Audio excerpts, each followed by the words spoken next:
garden tour, June 2nd, 2020. And everything has grown quite a lot since the last time I had a garden tour. And I should have done one towards the end of May, but here we are. And we've got, now everything's completely different, except look at that primrose is still killing it. That's kind of amazing. The Coreopsis is not what it used to be. It was taking over the garden, kind of dominating. Now I'm pulling off deadheads every day. I let some of this, I don't know, cow parsley, come up in here.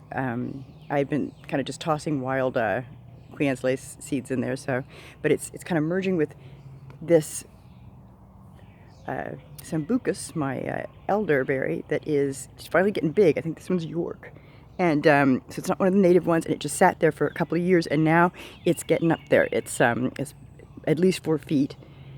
I've got some of the daylilies are starting to look like they want to grow. Now my spinach, I have just completely neglected it. It's not really getting enough sun. The heat's gotten so that it's going to bolt. But it was an interesting experiment, and I'm definitely going to do spinach for over winter.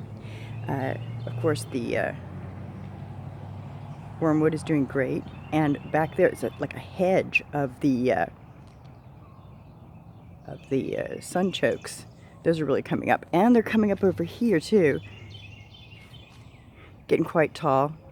They're about 5 feet tall now, and well, my little rose is kind of struggling. I think I may need to just give it a little more space down by the crown.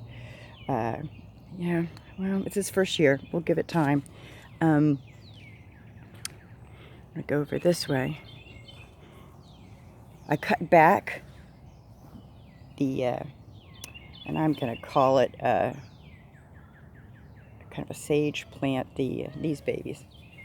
I have them in my catalog of what they are, but they big pink spires. I cut those back.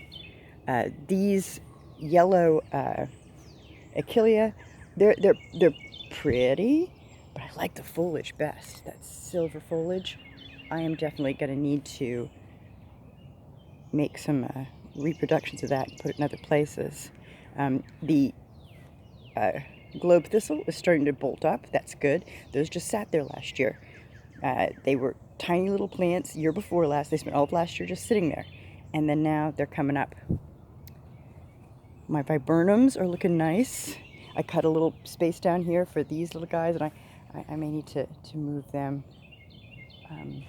Over here we've got bees, of course, visiting the comfrey, and these are starting to look pretty good. I weeded this yesterday. That got quite weedy with these long kind of grasses, but it was looking good. I made a cutting from some of those beauty berries when I, about a week ago, when I trimmed those. But they're doing pretty well. On this side of the garden, I have to open a gate. Open a gate.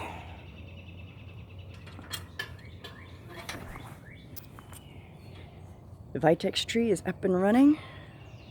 My native elderberry are doing great. That little tiny snowflake viburnum has stopped blooming now. It's gone over. I think it wants to set some berries. That's nice.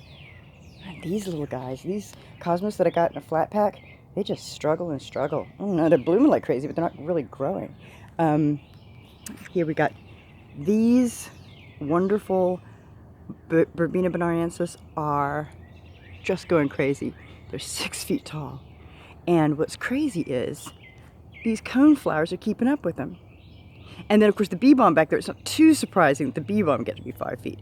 But that a cone flower does, that's kind of amazing. And I'm wondering if it's not because in this part of the garden, like 3, maybe even 4 years ago, I'd taken fall leaves from all over the neighborhood, run over them with the lawnmower, and dropped them in to the soil, leaf, mold kind of thing.